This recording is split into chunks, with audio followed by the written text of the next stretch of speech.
Elle hérite de châteaux immenses. Et elle les transformera en abattoirs humains.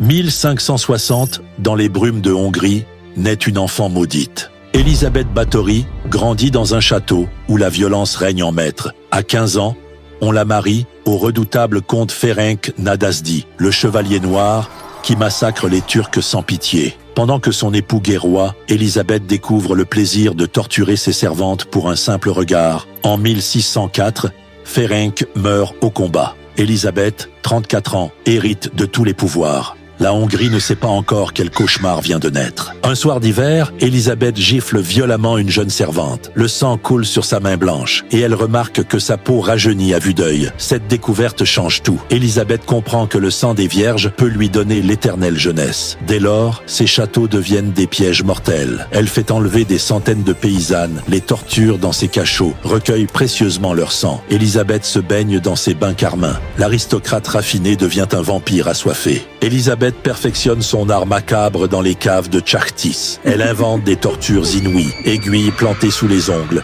chair arrachées à vif, membres brisés. L'hiver, elle verse de l'eau glacée sur les filles nues qui meurent en hurlant. Ses complices enterrent les corps dans les jardins. Mais Elisabeth s'attaque aux filles nobles pour leur fortune. Erreur fatale. En 1610, le palatin Thurzo enquête. Les gardes découvrent l'enfer. Des cadavres partout. Décembre 1610, Elisabeth est arrêtée. Ses complices brûlent vifs, mais elle échappe au bûcher grâce à son rang. Le procès révèle l'horreur. 650 jeunes filles massacrées. Sa punition, être emmurée vivante dans sa propre tour. On mure portes et fenêtres, ne laissant que 3 ouvertures pour la nourriture. 4 années dans les ténèbres absolues. Le 21 août 1614, on la retrouve morte, recroquevillée comme un animal.